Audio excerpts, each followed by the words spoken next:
जय श्री राम दोस्तों खोज भक्ति चैनल आज जो प्रसंग लेकर के आया है उस प्रसंग का नाम है भगवान कैसे पकड़े जाएं। दोस्तों, अगर यह प्रकरण यह प्रसंग आपको पसंद आए तो चैनल को सब्सक्राइब करना और वीडियो को लाइक करना। दोस्तों, शास्त्रों में इसके बहुत से उपाय बताए गए हैं। भगवान ने गीता में विशेष रूप से यह बात बताई है। यूं तो गीता में योग, ज्ञान, भक्ति सभी की बातें हैं, किंतु यहाँ सुलभ शब्द आया है, वह भक्ति के लिए ही आया है। जो पुरुष निरंतर चिंतन करता हुआ मेरी भक्ति करता है उसके लिए मैं सुलभ हूं, अर्थात सहज ही प्राप्त हो जाता हूं। भगवान ने 9वें अध्याय में भक्ति का ही उपदेश दिया है। यह राज विद्या है, अति गोपनीय बात है। इसके समान कोई पवित्र नहीं है, उत्तम से भी उत्तम है, प्रत्यक्ष फल है, करने में भी सुगम है। यह विज्ञान सहित ज्ञान, सब विद्याओं का राजा, सब गोपनीयों का राजा, अति पवित्र, अति उत्तम, प्रत्यक्ष फल वाला, धर्म युक्त, साधन करने में बड़ा सुगम और अविनाशी है। जब ऐसी बात है तब सब लोग काम में क्यों नहीं लाते? हे परम तप, इस उपर्युक्त धर्म में श्रद्धा रहित पुरुष मुझको न प्राप्त होकर मृत्यु रूप संसार चक्र में भ्रमण करते रहते हैं। भगवान कहते हैं, मन मना भव मद भक्तो मद्याजी माम नमस्कुरु मामे वैश्यसि युक्ति वै मात्मानम मत्म परायणः। मुझ में मन वाला हो, मेरा भक्त बन, मेरा पूजन करने वाला हो, मुझको प्रणाम कर। इस प्रकार आत्मा को मुझ में नियुक्त करके मेरे परायण होकर तो मुझको ही प्राप्त होगा। इसके पूर्व में तो और बातें बताई। यहाँ सार कहते हैं, तू मुझ में मन लगाने वाला हो, क्योंकि जो मेरे में मन लगाता है उसका योग क्षेम मैं वहन करता हूँ। इसमें 4 बातें बताई। मुझ में मन वाला हो, मेरा भक्त बन जा, मेरा पूजन कर, मुझे नमस्कार कर। इस प्रकार करने से मुझे ही प्राप्त होगा। यही बात भगवान ने 18वें अध्याय में पुनः कही।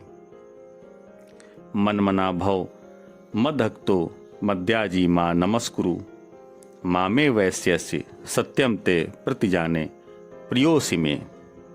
हे अर्जुन, तुम मुझ में मन वाला हो, मेरा भक्त बन, मेरा पूजन करने वाला हो और मुझको प्रणाम कर।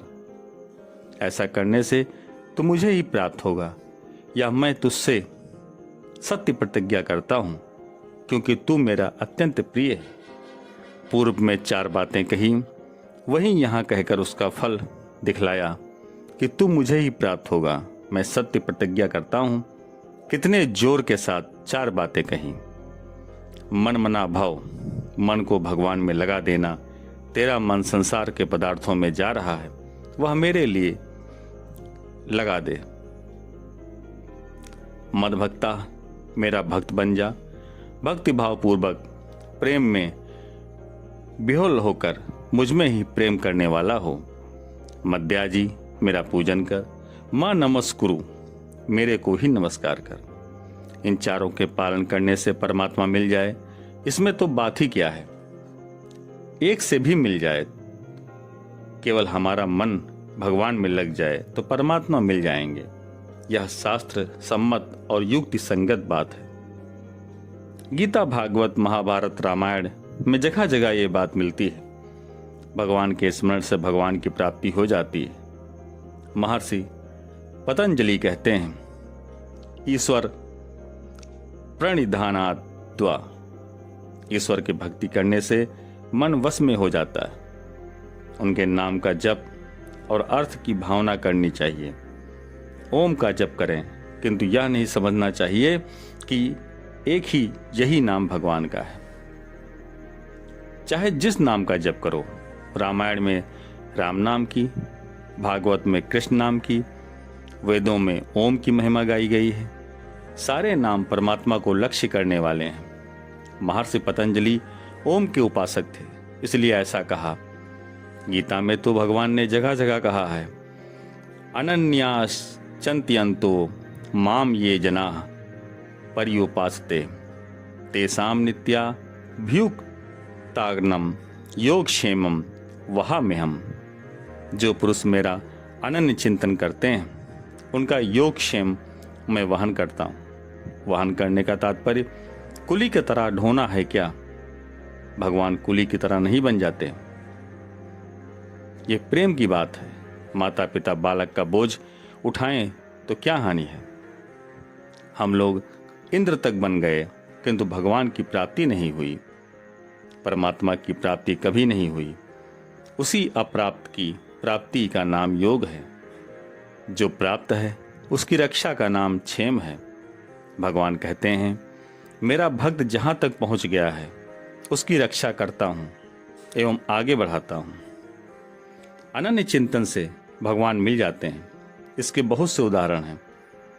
ध्रुव जी ने भगवान का ध्यान लगाया, उनको भगवान की प्राप्ति हो गई। ध्रुव जी की कथा प्रसिद्ध है। जैसे कोई भगवान विष्णु का ध्यान करता है, कोई कृष्ण का ध्यान करता है, दोनों एक ही हैं। भगवान अपने अपने भक्तों के इच्छानुसार संसार में वही रूप धारण करके आ जाते हैं। जिस रूप में जो उपासना करता है उसी रूप में भगवान उसे दर्शन देते हैं। केवल मन लगा देने से भगवान दर्शन दे देते हैं। ऐसा ध्यान लगाना चाहिए कि अपने आप का भी ध्यान न रहे। भागवत की कथा है, दत्तात्रेय ने कहा कि ध्यान मैंने बाण बनाने वाले कारीगर से सीखा था। वह बाण बनाता था, राजा की फौज निकल गई, उसको पता ही नहीं चला। जैसे कारीगर का ध्यान बाण बनाने में था, ऐसा ही हम लोगों का भगवान में होना चाहिए। ध्रुव की अनन्य वृत्ति है। काम करते हुए भगवान का ध्यान करना मुख्य वृत्ति है। व्यवहार काल में मुख्य वृत्ति से ध्यान करना चाहिए। अनन्य वृत्ति से ध्यान करने से काम नहीं कर सकेंगे। जैसे मछली को जल से निकाल देने पर वह तड़पती है, जल के लिए व्याकुल हो जाती है, रह नहीं सकती, वह जल चाहती है, उसके हृदय में जल वास करता है। इसी प्रकार केवल भगवान में मन लगाने से ही परमात्मा की प्राप्ति हो सकती है। हम अपने जीवन की भी परवाह नहीं करें, भगवान में मन लगा दें।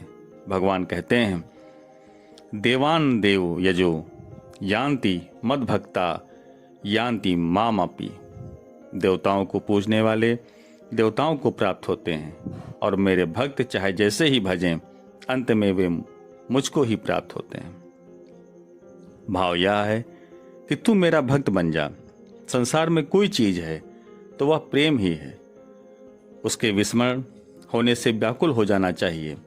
जिससे गोपियां व्याकुल हो जाती थीं, प्रेम में वाणी गदगद हो जाती है, अश्रुपात होने लगता है, रोमांच होने लगता है। महारानी सीता जी को देखो, बार बार मरने को तैयार हो जाती हैं। भगवान का ही ध्यान है। इसी प्रकार भगवान भी सीता के लिए व्याकुल हो जाते हैं। राजा नल दमयंती को छोड़कर चले गए। वह अपने पति के वियोग में तड़प रही है। यही दशा भगवान के वियोग में हो जाए तो शीघ्र ही भगवान मिल जाते हैं। जिसका ऐसा प्रेम हो उसे एक क्षण का भी वियोग नहीं हो सकता है।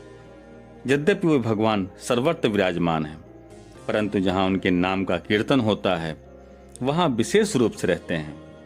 इस प्रकार भगवान को सर्वत्र देख देख कर प्रसन्न होना, उनमें ही प्रेम करना चाहिए। इस तरह करने से भगवान मिल जाते हैं।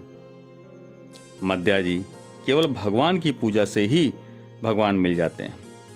सारे प्राणियों को भगवान समझकर सेवा करना, यह भगवान की ही पूजा है। यतः प्रवृत्तिर्त भूतनाम येन सर्वमिदं ततं स्वकर्मणा तभ्यचर्य सिद्धिम विदन्ति मानवा। जिस परमेश्वर से संपूर्ण प्राणियों की उत्पत्ति हुई है, जिससे यह समस्त जगत व्याप्त है, उस परमेश्वर की अपने स्वाभाविक कर्मों द्वारा पूजा करके मनुष्य परम सिद्धि को प्राप्त हो जाता है। इस प्रकार भगवान की भक्ति की महिमा है। श्रद्धा प्रेम हो तो भगवान प्रणाम करने से इसी जन्म में इसी समय प्राप्त हो सकते हैं। आदर श्रद्धा विश्वास की विशेष महिमा है। इससे यह बात सिद्ध हुई कि अनन्य भक्ति से भगवान तुरंत मिल जाते हैं। भक्ति का एक अंग भी हमारे में हो तो भगवान मिल जाते हैं।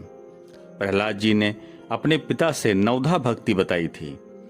श्रवणम, कीर्तनम, विष्णु स्मरणम, पाद सेवनम, अर्चनम, वंदनम, दास्यम, सखी मात्म निवेदनम। इसकी इतनी महिमा है कि इसके एक अंग को धारण कर लें तब भी कल्याण हो जाता है। यही बात भगवान के पकड़ने के विषय में है। हृदय से भी वे पकड़े जाते हैं, जैसे सूरदास जी ने पकड़ा था। बाह छुड़ाए जात हो निबल जान के मोह, हृदय से जब जाओगे तब पुरुष पदों गो तोह। वाणी से पकड़ना, उनका गुणगान करना है, उससे भी पकड़े जाते हैं। भगवान के चरणों को हम पकड़ लें, ये हाथों से पकड़ना है। भगवान के गुणों को सुनना, ये कानों से पकड़ना है। हाथों से सेवा करें, शरीर से साष्टांग प्रणाम करें। मन, वाणी, शरीर, इंद्रियां सबसे भगवान को पकड़ें।